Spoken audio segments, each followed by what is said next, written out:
다른 교회 가면은 박수를 많이 쳐요. 근데 이제 우리 교회는 좀 덜 치는데, 왜 덜 치냐 하면 영광은 하나님께서만 받으셔야 되고, 찬양대가 찬양 잘했다고 사람한테 박수 치는 거는 좀 하나님 앞에서 죄송한 거다. 그래서 이제 박수를 우린 잘 안 치고 그러는데, 이렇게 귀한 찬양대를 통해서 하나님께 영광을 올릴 수 있도록 모든 여건을 주신 분이 하나님이시죠, 그죠? 그래서 우리 하나님 앞에 감사한 마음으로 이렇게 박수를 치는 겁니다. 오늘 우리 찬양대원들이 이렇게 오셔서 함께 해주셔서 정말 감사하고, 또 여러분들이 기도하는 시간에 나오신 거 감사를 드립니다.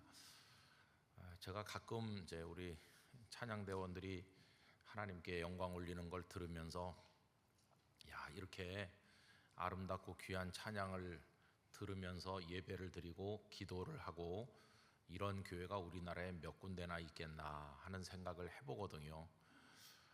제가 언젠가 그 농촌에 있는 교회를 지나가다가 들린 적이 오래전에 있었는데, 사람이 한 10여 명 있더라고요. 얼마 없어요. 그런데 찬양 시간이 되니까 앞에서 주섬주섬 하더니 한 두 사람이 일어나더라고요. 그래가지고 이렇게 돌아서서 이제 부르는 거예요, 그 두 분이. 근데 뭐 이렇게 그냥 찬송가를 부르는 겁니다. 근데 무슨 소프라노, 엘토 이렇게 하는 것도 아니에요.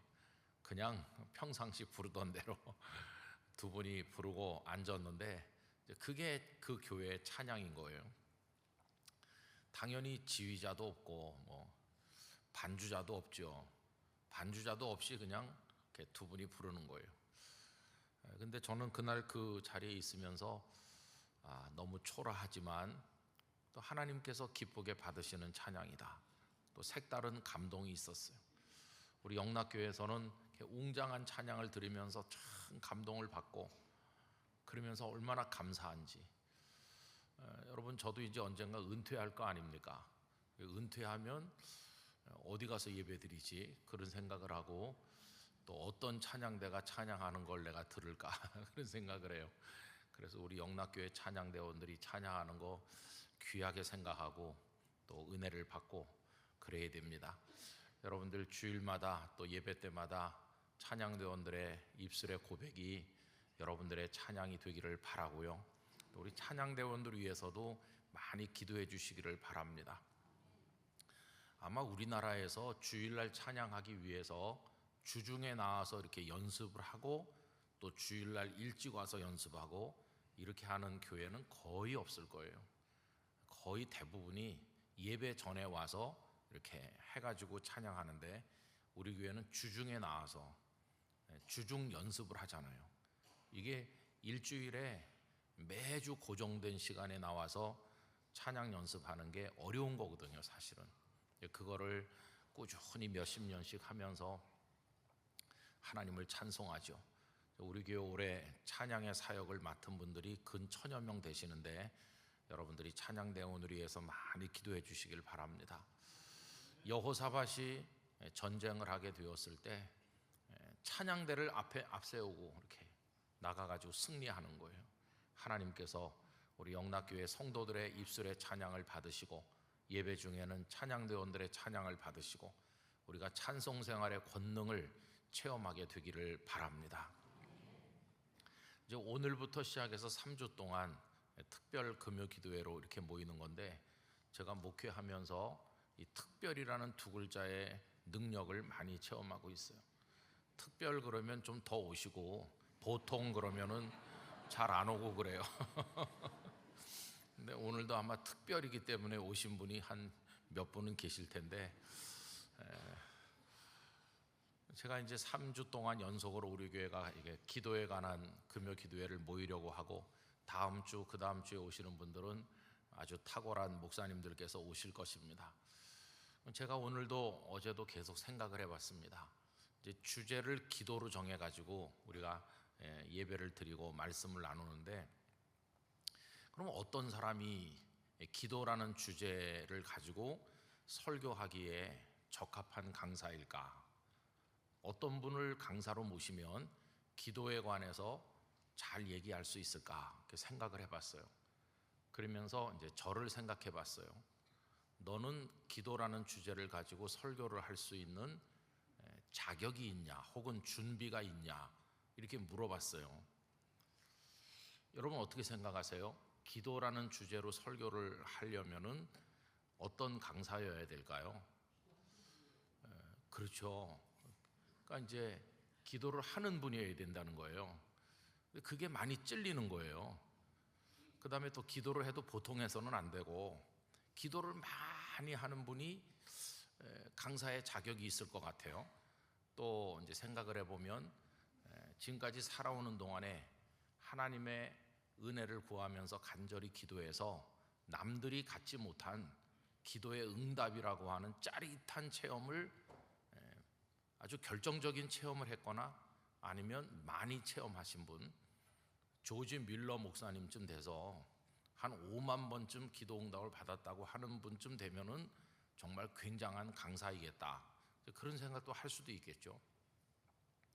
또 어쩌면 뭐 E.M. 바운즈 같이 기도에 관한 책을 아주 많이 집필해가지고 기도 전문가, 성경에 나오는 기도의 모든 것들을 다 뽑아내가지고 기도의 방법, 기도의 태도, 뭐 기도의 여러 가지 이런 것들을 잘 저술을 해서 다른 분들에게 유익을 준 기도학자라고도 할 수 있는, 또 본인도 기도하고 남들에게도 또 기도가 이런 거라고 가르칠 수 있는 준비가 잘 된 분, 뭐 그런 분도 기도의 강사로서 이제 좋은 분이겠죠. 근데 이런저런 생각을 이제 많이 해보는데, 또 그리고 이제 반대로 기도라는 주제로 이렇게 기도회가 열릴 때 오시는 성도들의 입장도 많이 생각해봤어요. 되게 이제 오늘 같은 날 오시는 성도님들은 마음속으로 생각을 가지고 오셨을 겁니다. 야, 교회에서 기도드림의 첫 달을 하면서 금요 기도를 특별히 모인다고 하는데 내가 이제 좀 기도 좀 해봐야지. 올해는 기도해야지. 그러나 좀 부르짖는 사람이 돼야지. 이런 다짐들이 아마 있으실 거예요. 근데 제가 우려하는 것은 뭐냐 하면, 우리 성도님들이 기도에 대해서 다짐하고 열심을 가지는 건 참 좋은 일이지만은 그것이 여러분들에게 스트레스가 되면 안 되겠다, 그런 생각을 하게 됐어요. 저는 여러분들이 기도라고 하는 스트레스의 늪에 빠지지 않았으면, 그런 마음을 가지고 있습니다.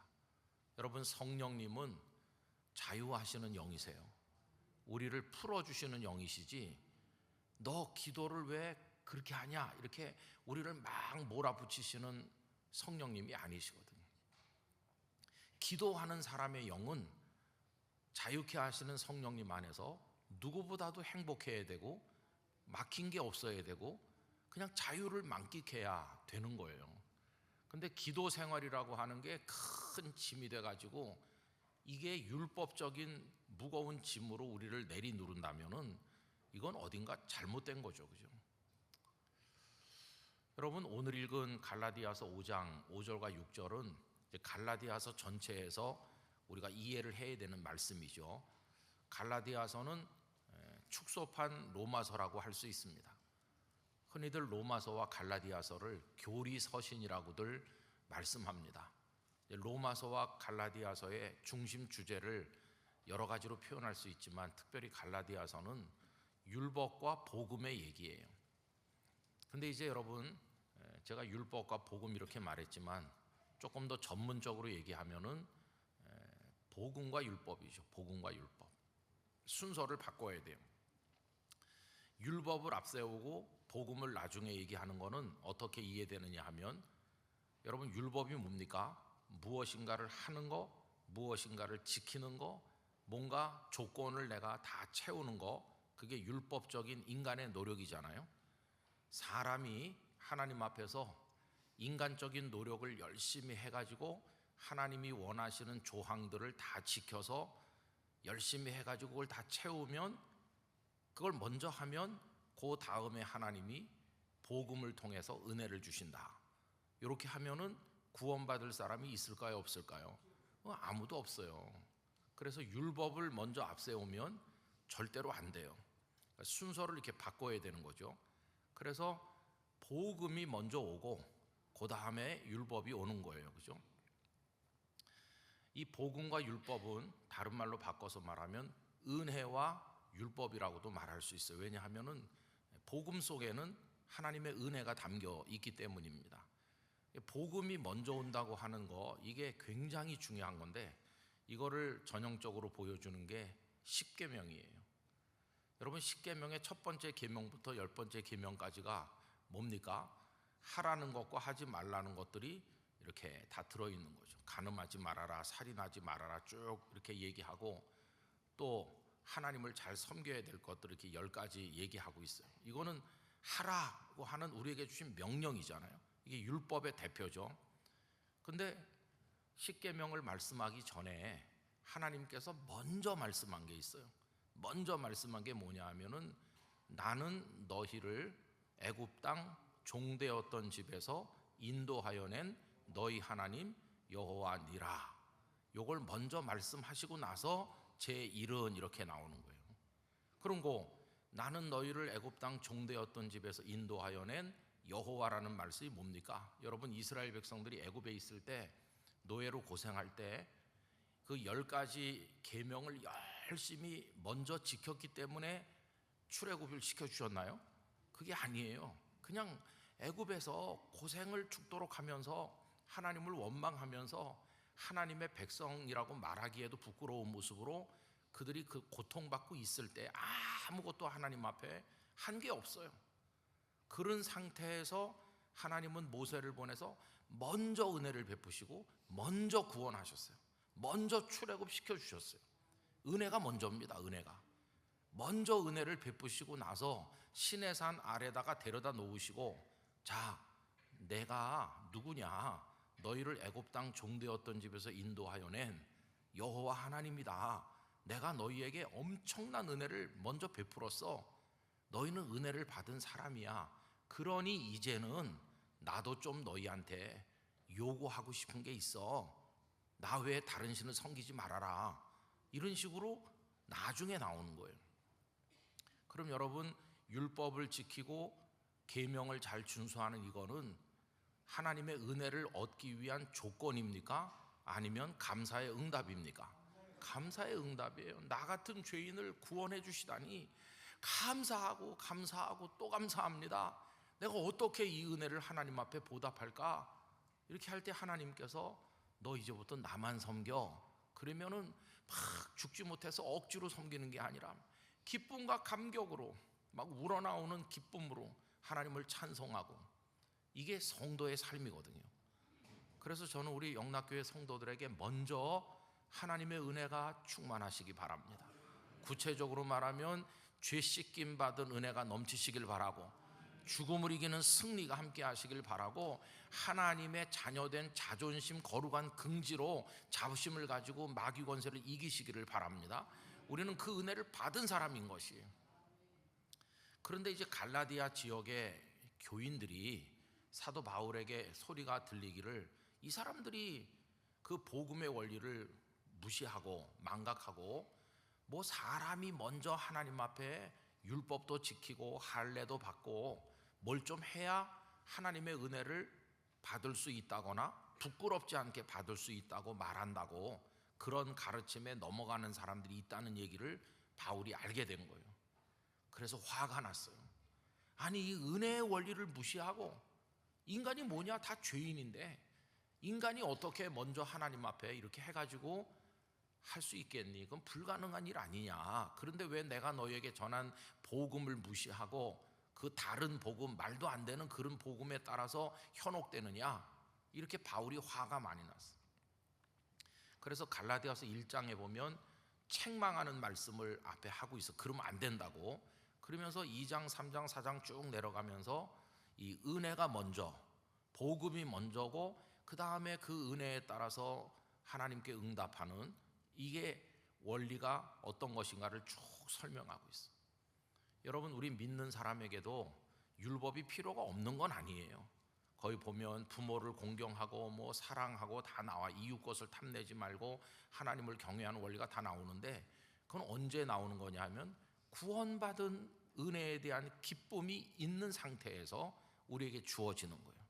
그래서 살면은 성도답게 살 수 있는 방법을 알려주는 것이. 그래서 여러분 이 원리를 갈라디아서에서 얘기하면서 이제 오늘 본문인 5장 5절과 6절에 와도 이제 이 얘기를 하고 있는 거예요. 그래서 오늘 본문은 그런 차원에서 이해를 해야 돼요. 여러분 이제 이 은혜가 먼저라고 하는 거를 전제를 해놓고 기도 얘기를 해봅시다. 그러면 기도를 내가 먼저 하루에 몇 시간씩 많이 해야 그 다음에 하나님이 감동을 받으셔가지고 은혜를 주시는 걸까요? 아니에요. 사실은 너무나 어리석고 영적인 힘이 없어서 기도를 드리지도 못하고 그냥 쓰러져 있고 기도가 나오지도 않고 하나님 아버지 그냥 이렇게 하고 쓰러져 있어도 뭐 기도를 많이 하지 않았어도 하나님은 은혜를 주시는 거예요. 은혜를 먼저 받는 거예요. 그럼 여러분 우리가 하나님을 기도라는 주제를 가지고 나갈 때 어떻게 나가야 될까요? 큰일 났구나. 그래도 하나님 앞에 내 기도가 응답되려면 하루에 몇 시간은 기도를 해야 되는데 나같이 기도를 못해가지고 하나님이 나 같은 기도를 들으시겠어? 이렇게 스트레스를 받으면서 하나님 앞에 기도하는 게 옳은 태도일까요? 옳은 태도가 아니에요. 여러분 그래서 아까 처음에 말씀드린 것처럼 기도가 여러분에게 짐이 되시지 않기를 원합니다. 기도의 스트레스로부터 해방되시기 바라요. 그럼 어떻게 스트레스 받지 않고 기도 생활할 수 있나? 좋으신 하나님을 신뢰하시면 돼요. 신뢰. 마치 어린애가 엄마 아빠를 신뢰하는 거와 똑같아요. 너댓 살짜리 꼬마가 하루에 1시간씩 무릎 꿇고 마루를 닦고 어머니 심부름을 하고 어머니요 어머니요 이렇게 하니까 엄마가 그 애 밥을 줍니까? 그런 거 아니에요. 그냥 이 녀석은 엄마를 신뢰하는 거예요. 그냥 다 어지럽히고 막 깨뜨리고 엉망 만들다가도 엄마 그렇게 하면은 엄마가 밥 주는 거예요. 그 아이는 절대 신뢰가 있어요. 엄마한테 대해서. 그게 믿음인 것이에요. 하나님 아버지에 대한 절대 신뢰를 가지시기 바랍니다. 이제 오늘 본문을 한번 다시 읽어보세요. 이 번역이 조금은 이렇게 이해가 쉬운 건 아닌데 5절을 눈으로 보십시오. 우리가 성령으로 믿음을 따라 의의 소망을 기다리노니, 거기 중요한 단어가 몇 개 나오죠. 성령, 믿음, 의, 소망 이렇게 나오는데 이걸 아주 쉽게 제가 풀어서 말씀드리면 이런 겁니다. 우리가 성령님의 도움을 받아서 믿음을 가짐으로써 죄인인 우리가 의롭다고 인정을 받게 되는 그 소망을 기다린다, 그런 뜻이에요. 여러분 우리는 다 죄인이라는 거 아시죠? 그죠? 그거 인정하시죠? 의인은 한 명도 없다고 그랬으니까 우린 다 죄인인데, 그런데 우리가 의인이 됐나요? 의인이 된 게 아니고 여전히 죄인이지만 의롭다고 인정해 주시는 거예요. 실제로 의로운 의인이 된 건 아닌데 그냥 의롭다고 봐주시는 거예요. 잘 봐주시는 거죠. 너 의로운 사람으로 내가 봐준다, 이런 거. 그게 칭의입니다. 칭의. 근데 의롭다고 봐주실 때 거기 뭐가 작용합니까? 믿음으로. 그래서 믿음으로 의롭다함을 받는다, 그거 아니에요? 그래서 이게 이 얘기입니다. 믿음을 따라 믿음으로써 의롭다고 인정받는 소망을 우리가 기다리고 있다. 그럼 여러분 주님의 은혜, 십자가 보혈과 부활의 능력, 이걸 믿어야 되는데 그 믿음은 누가 우리 속에서 일으켜 주십니까? 이 앞에 나오잖아요. 성령을 따라서, 성령님의 도움을 받아서. 그러니까 여러분 우리가 하나님이 계시다, 하나님 날 사랑하신다, 예수님이 날 위해서 이렇게 하셨다, 이게 믿어지는 거는요 내 지각으로 믿어지는 게 아니에요. 성령님께서 역사하셔서 믿음을 주시는 것이에요. 그래서 믿음은 내 노력의 산물이 아니라 하나님의 선물인 것이에요. 우리로 하여금 믿게 해주시는 하나님께 큰 감사를 드려야 됩니다. 나같이 목이 곧고 의심이 많고 나같이 생각이 복잡한 사람이 어떻게 이 성경 말씀 속에 하나님의 놀라운 진리를 내가 어떻게 믿게 됐을까? 어떻게 내가 설득되었을까? 어떻게 내가 하나님의 존재 앞에 무릎을 꿇게 됐을까? 이거는 성령님이 우리 속에 역사하셨기 때문이에요. 모든 신앙의 영역 속에 성령님의 역사가 없으면 아무것도 되는 게 없습니다. 하나님이 받으시는 예배, 성령 안에서 드려야 되는 예배인 것이죠. 우리가 드리는 기도도 어떻게 우리가 인간적인 힘으로 기도하겠어요? 성령께서 우리 속에 기도할 때 하나님을 신뢰하게 하시고 기쁨을 주시고 우리의 기도를 도우시니까 하는 거고, 다 성령님으로 하는 거예요. 근데 믿어서 의롭다고 인정을 받는 이거야말로 성령님의 역사로 되는 거예요. 그래서 종교개혁자 칼빈 선생님은 이거를 성령님의 효과적 적용이라고 그랬어요. 전에도 말씀드린 것처럼 몸이 아픈 사람이 있는데 먹기만 하면 금방 나을 수 있는 명약이 옆에 있어요. 근데 이 사람 의심이 많아가지고 그거 혹시 독약 아니야? 먹으면 내가 잘못되는 거 아니야? 그러면서 진짜 한 알만 먹으면 완쾌될 수 있는데도 안 먹고 버텨요. 이게 뭐와 같으냐 하면은 우리가 다 죄인으로 죽어가고 있는데 주님의 십자가와 부활이라고 하는 복음이라고 하는 약이 있어요. 요거를 딱 먹기만 하면 내가 구원받는 하나님의 사람이 되는데, 아무리 예수님을 믿으라고 복음을 믿으라고 그래도 버티는 거예요. 그거 먹으면 나 죽는다고. 그때 용기를 가지고 그 약을 먹도록 설득해 주시고 그 약을 받아들이도록 돕는 분이 성령님이세요. 그래서 여기 좋은 게 있는데 이게 이 사람에게 들어가야지 이 사람이 나을 거 아니겠어요? 이게 이 사람에게 적용이 돼야 되는 거죠. 근데 성령님이 그걸 적용시켜 주신다는 거예요. 그래서 우리같이 목이 곧고 완고한 사람에게 하나님의 성령께서 복음을 적용시켜 주심으로 우리로 하여금 거룩한 생명의 약을 먹게 하심으로써 우리가 구원을 받게 된 거예요. 성령님이 하신 것이. 자, 이제 그렇게 우리가 소망을 가지는데 6절로 가보면 그리스도 예수님 안에 있는 사람, 그러니까 5절의 결과죠. 성령님의 도움을 받아서 믿음으로 의롭다고 인정을 받은 그런 소망을 가지고 있는 성도가 일단 되면 우리들은 그리스도 예수 밖에 있는 사람이 아니고 그리스도 예수 안에 있는 사람이 된 거예요. 우리 영락교회 성도들이 예수님 안에 있는 줄 믿습니다.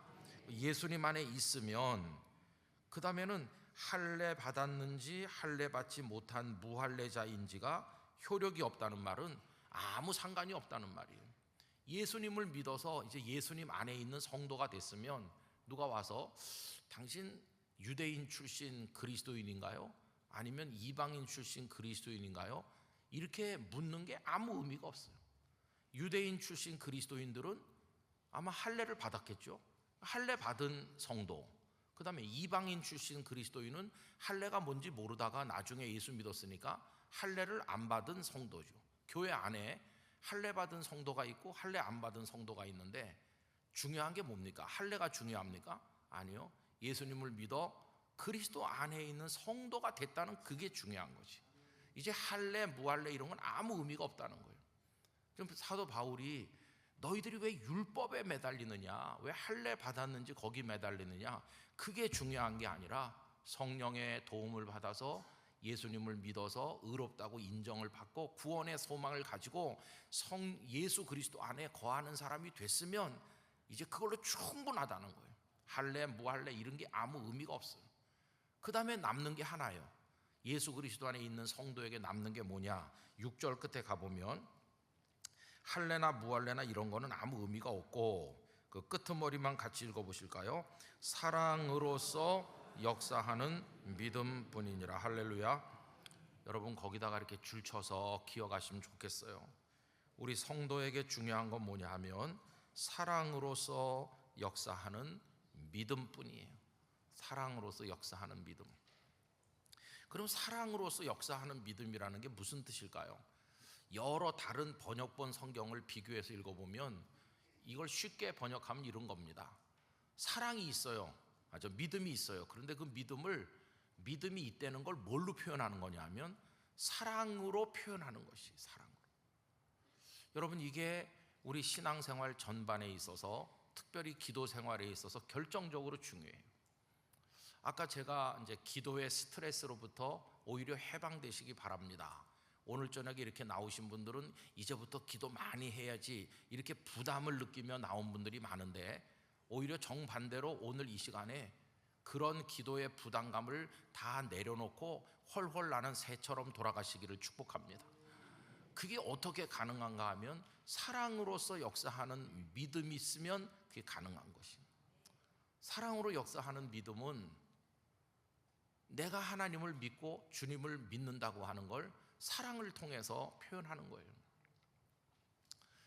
제가 오늘 저녁에 예배를 이제 드리려고 준비하면서 어제부터 오늘까지 많은 생각을 해봤어요. 나는 지금까지 살면서 하나님 앞에 기도를 많이 했나? 기도를 많이 하는 목사인가? 또 기도를 집중적으로 많이 해서 어떤 그 부르짖음의 결과로 응답을 많이 받은 목사인가? 이렇게 생각을 해봤어요. 물론 저도 어떤 안타깝고 간절한 상황에는 하나님 앞에 부르짖은 적이 있어요. 이미 성도님들이 알고 계신 것처럼 제가 이제 중학교 다닐 때 희망 없는 병으로 여러 달 앓을 때, 그럴 때는 기도를 많이 했어요. 제가 명색이 그래도 그때 중등부 회장이었어요. 그래서 수백 명 모이는 중등부의 회장님이었어요. 그래가지고 우리끼리 야야 형 동생 그러면서 뭐 싸움도 하고 놀기도 하고, 그런데도 일단 예배 시간 되면 회장님이는 참 재미난 거죠, 그죠? 그 기도도 숱하게 많이 했어요. 집에서 부모님들과 가정 예배 드릴 때도 기도도 많이 했고, 또 구역 예배를 그때는 꼬박꼬박 드리고, 아버지가 구역 예배 때 말씀을 전했기 때문에 구역 식구들 다 권사님 집사님들 많이 오잖아요. 그럼 방이 그득하게 앉아 있으면 제가 기도를 많이 했어요. 요만했을 때부터, 초등학생 때부터 구역 예배 기도 많이 했어요.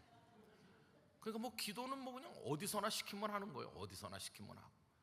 초등학교 4학년 때는 하나님의 성령께서 저에게 역사하셔서 제가 막 땀 뻘뻘 흘리고 코 흘리고 그러다가도 가서 또 저의 그 할머니 권사님들 집사님들 그런 저의 팬들이 누워 있으면 가서 머리에다 손 얹고, 하나님이 할머니 권사님이 아프다고 그러는데 낫게 해주세요 그러면은 낫고 그랬어요. 한 1년 동안 제게 그런 능력이 있었어요. 초등학교 4학년 때 제가 안수기도 많이 해줬습니다. 그러니까 기도를 뭐 많이 했죠. 제 자신이 아프니까 기도를 안 했겠어요? 기도를 많이 했죠. 처음에는 그런데 간절하진 않았어요. 아니 뭐 이러다 낫겠지 이렇게 생각하고, 뭐 병원에 가면 낫겠지, 처음엔 그랬으니까 건성으로 기도하다가 4월달, 5월달, 6월달, 7월달 병원이란 병원은 웬만한 데는 다 가보고 그래도 그 다음에 병명도 잘 모르지. 그러니까 그 다음에는 이게 낙심이 깊어지는 거예요. 절망이 커지니까 뭐가 뜨거워질까요? 기도가 뜨거워지는 거죠.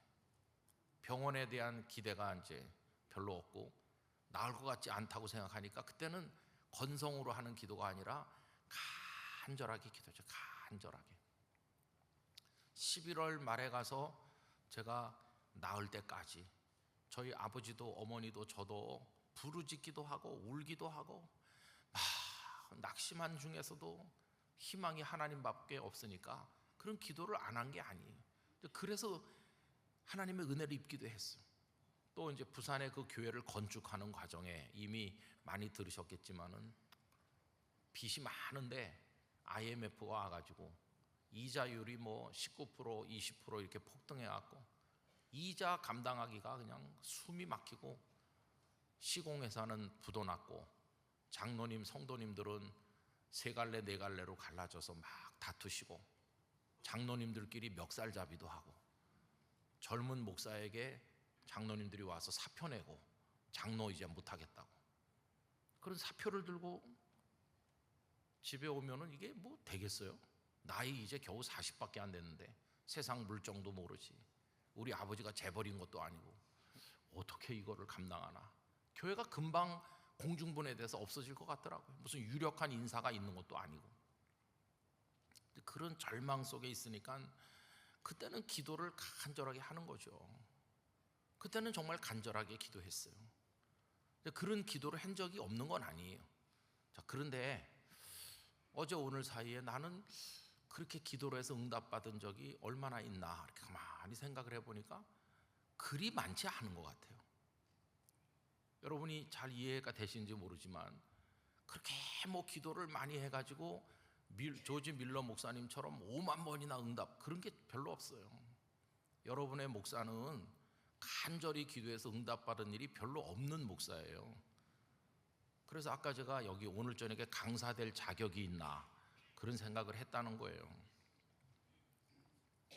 그럼 나는 지금까지 어떤 기도 생활을 했고 하나님 앞에서 어떤 은혜를 입었나 생각해 보니까 이거예요. 제가 깨달은 게, 목표를 정하고 막 밤을 새워서 부르짖고 뭐 이렇게 해가지고 응답을 받은 거는 몇 번 없는 것 같아요. 그럼 나머지는 뭐냐? 나머지는 이겁니다. 제대로 기도를 하지도 못했는데, 기도를 했다고 말하기엔 너무나 부끄럽고, 기도를 안 했거나 조금 했거나 제대로 못했는데도 은혜를 받았구나, 그걸 깨닫게 된 거예요. 그래서 저는 부르짖어서 은혜를 입은 거는 몇 번 없고, 거의 대부분은요 부르짖지도 않았는데도 하나님 먼저 은혜를 주셨어요. 먼저 은혜를 주셨어요.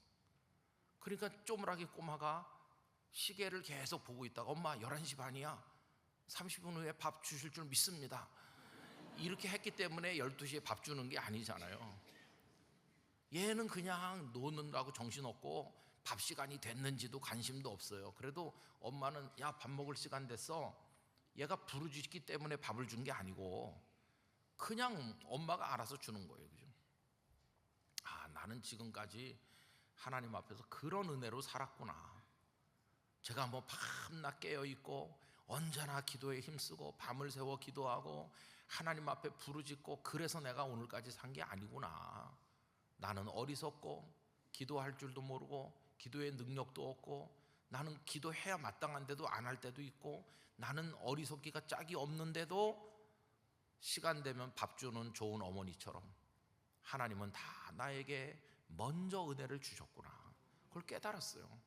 그래서 제가 한 기도는요 뭐가 많으냐 하면은 주여 주시옵소서 이런 기도는 별로 없었던 것 같고, 제가 많이 드린 기도는 어휴 하나님 이렇게 또 은혜를 주셨습니까? 부르짖지도 못했는데 감사해요, 이런 감사의 기도를 많이 했다는 사실을 깨달았어요. 그럼 여러분 어느 쪽을 선택하시겠어요? 막 죽도록 부르짖어서 간신히 하나씩 응답받는 기도자가 되시겠어요? 아니면은 그냥 가만히 있는데도 하나님이 주시는 그런 은혜를 받으시겠어요? 여러분이 선택하시기 바라요. 가만히 있는데도 하나님이 다 알아서 채워주시는 거예요. 다 알아서 인도해 주시는 거예요. 그게 뭘까요? 그게 이거예요. 사랑으로 역사하는 믿음은 이런 거예요. 사랑을 통해서 하나님께 대한 나의 믿음을 표현하는 거예요. 하나님, 저 하나님 좋아해요. 아버지 사랑해요. 아버지를 신뢰합니다. 아버지가 저 사랑하는 거 저 알아요. 그래서 저의 모든 걸 아버지께 맡겼으니까 아버지가 알아서 다 해주세요. 제가 하나하나 챙겨서 부르짖지 못할지라도 날 사랑하시는 하나님이 다 알아서 해주실 줄 믿습니다. 이게 다 갖다 맡기는 거예요. 그럼 이게 기도가 스트레스일까요? 그런 기도는 스트레스가 아니에요. 그 기도가 축복이 되는 거고 행복이 되는 거예요. 행복. 다 맡겼으니까. 여러분 언제부턴지 이제 제가 깨닫는 것은 어떤 숙제가 하나 주어져요. 야, 이거 어떻게 해결이 될 수 있을까? 아무리 봐도 해결이 어려운 그런 난제가 있잖아요. 그럼 이거 기도를 해야 되겠구나. 이 문제를 해결해야 되겠는데 이렇게 생각을 하는데 어리석고 그래서 기도를 제대로 하질 못해요. 사실은 더 많이 기도했어야 되는데 기도가 조금밖에 안 됐어요. 그래서 참 죄송하다 하나님 앞에, 이래 갖고 뭐가 되겠나 이렇게 생각을 해요. 그런데 한 주, 두 주, 세 주, 한 달, 두 달 지나고 나면 그게 아름답게 결론이 난 거예요. 아니 어떻게 아름답게 결론이 났을까? 제가 기도했기 때문인가요? 아니에요. 하나님이 은혜를 주셨기 때문이에요. 그러면 부르짖어서 밤새워 기도도 안 했는데 하나님은 왜 그런 은혜를 주셨을까요? 이유는 딱 하나예요. 우리를 사랑하시잖아요. 우리를 사랑하시는 거예요. 엄마가 왜 시간 되면 밥 줍니까? 사랑하는 거예요. 사랑. 여러분 어떤 어머니가 점심때 밥값, 그 반찬은 얼마고 밥은 얼마고 그래서 뭐 한 끼당 얼마 들었다 이렇게 다 계산하는 부모가 어디 있습니까? 그런 거 기대하지 않고 그냥 사랑하잖아요. 하나님은 우리에게 그런 사랑을 베푸시는 분이세요. 그래서 우리가 하나님께 가지는 믿음은 사랑으로 역사하는 믿음뿐이에요. 하나님, 저 사랑하시는 줄 믿습니다. 저도 하나님 사랑해요. 제가 어리석어서 기도 잘 못해요. 가끔 기도하지만 제 기도가 부실하고 또 연약할 때도 많아요. 그래도 하나님은 저를 천국에까지 책임지실 줄 믿습니다. 이게 하나님과 우리 사이의 절대 신뢰, 절대 사랑, 절대 의지를 통한 이게 하나 되는 축복이에요. 하나님 알아서 다 이렇게. 저는 우리 영락교회 사람들이 이렇게 물어봐요. 아유, 목사님, 그 영락교회는 하는 일도 많고 뭐 군선교, 뭐 학원선교, 뭐 복지 뭐 하는 것도 많고 사람도 많고 그거 어떻게 다 하세요? 또 주일날 예배를 여러 번 하는데 어떻게 다 하세요? 뭐 그러면서 걱정하는 목사님들 친구들 많이 있어요. 그럼 제가 답이 있을까요? 그거 어떡하냐 하면 체력 단련은 이렇게 하고 있고요. 뭐 이런 거 있을까요? 노하우가? 아무것도 없어요. 영락교회 목사로 어떻게 해나가는지를 물어보면 답이 아무것도 없어요. 무슨 비결 그런 거 아무것도 없어요. 그 비결이 있다면 이거예요. 하나님이 다 해주신다. 하나님이 나를 지켜주신다. 우리 영락교회 성도들을 사랑해 주신다. 어떤 분이 어려운 병으로 수술받는다 그래요. 그 소식을 제가 듣기도 하고 모르기도 해요. 그런데 나중에 보면 하나님이 다 도와주셨어요. 야, 하나님 다 도와주시는구나. 그래서 감사 기도만 하는 거예요. 감사 기도. 하나님, 제가 챙기지도 못했고 기도도 못했는데도 하나님 어련히 알아서 우리 영락교회에 이런 은혜를 주셨군요. 감사합니다. 감사 기도. 그래서 제 소원은 남은 시간 동안에 막 부르짖고 눈물 흘리면서 그런 기도보다는 감사 기도를 많이 하는 축복을 받고 싶어요. 감사 기도를 많이 하는 축복. 여러분들에게도 그런 은혜가 임하시기를 축원합니다. 감사 기도를 많이 드리는 축복. 그러면 기도가 스트레스일까요? 아니면 기쁨일까요? 기도가 기쁨인 것이에요. 마치 사랑하는 이와 보고 싶은 이와 만나서 차 한 잔을 나누면서 그냥 이렇게 하는 거나 똑같아요. 내가 이 사람한테 설득력 있는 말을 많이 해서 저 지갑을 열게 해야 될 텐데 이렇게 하고 가서 앉아서 차를 마시면 그게 차 맛이 느껴집니까? 안 느껴지고 스트레스죠. 그죠? 그러나 그게 아니고 아무 조건도 없이 그냥 가서 앉아서 이렇게 사랑하는 사람이랑 있는 거예요. 그런데 상대방이 물어봐요.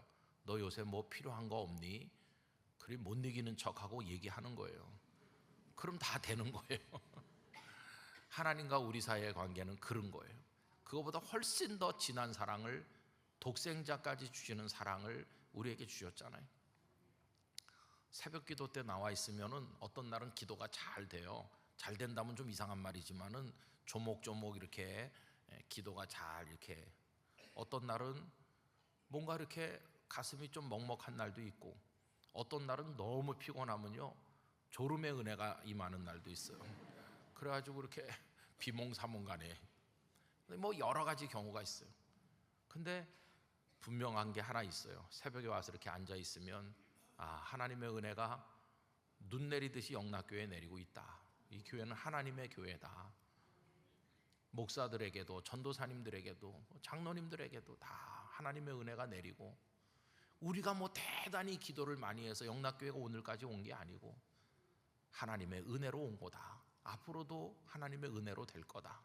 우리가 해야 될 숙제도 과제도 많고 사명도 많지만 당연히 기도를 해야 되겠지만은 인간적인 율법적인 노력으로서의 기도가 아니라 하나님이 베푸는 은혜에 대한 응답으로서의 기도가 있게 해주시고 감사의 기도가 있게 해주세요.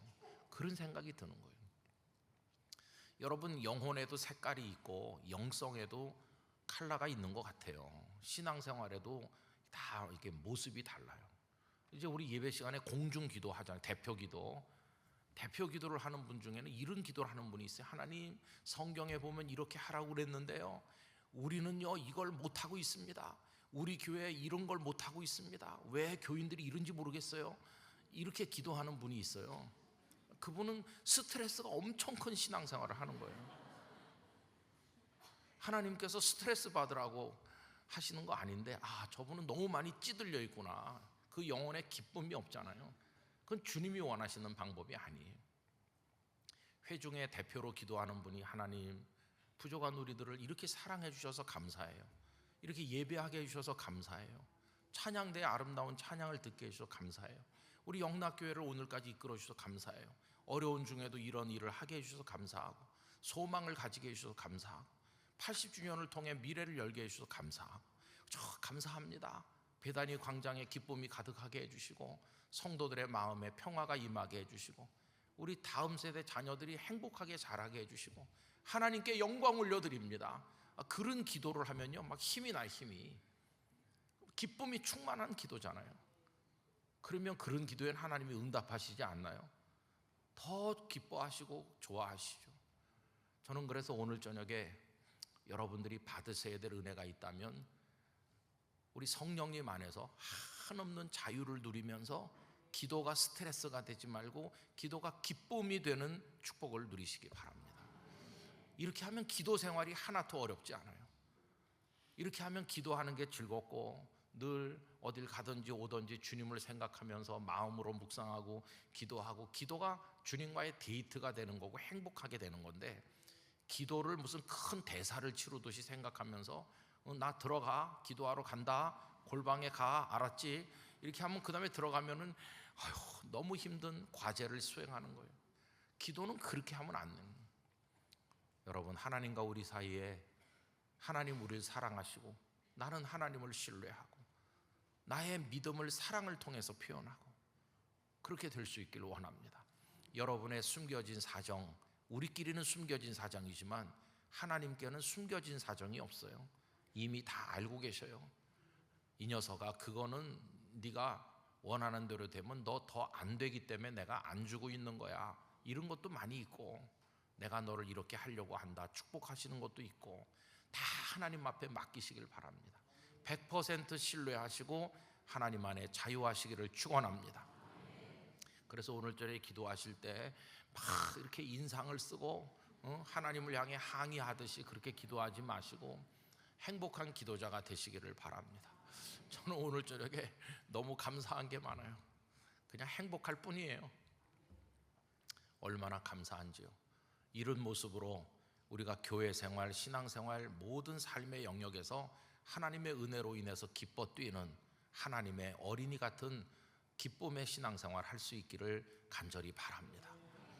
걱정도 근심도 없는 사람은 없어요. 그러나 그것이 하나님이 이미 다 아신 바 되었으니까 우리 하나님을 신뢰하면 하나님 은혜를 주실 거예요.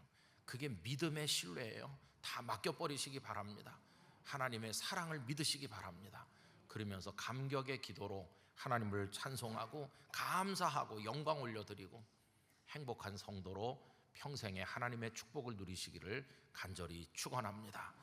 기도하겠습니다. 아버지 하나님, 오늘 저녁에 저희들이 기도하러 모였습니다.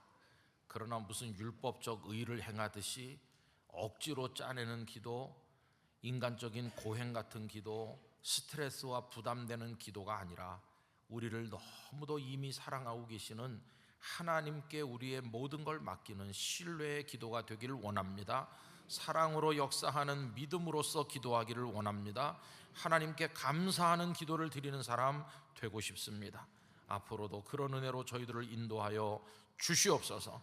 성령님으로 저희에게 힘을 주시옵시고 이 밤에 역사하여 주시옵소서. 주께서 우리 중에 역사하실 줄 믿습니다. 예수님의 이름으로 기도드리옵나이다. 아멘. 축도하고 마치죠. 기도합시다. 이제는 생명의 구주 예수 그리스도의 은혜와 우리의 사정과 형편을 아시고 먼저 사랑하시고 먼저 복 주시는 하나님 아버지의 놀라우신 사랑과 성령님의 교통하심이 이 밤에 함께한 주님의 자녀들 중에 영원히 함께 하시기를 축원하옵나이다. 아멘.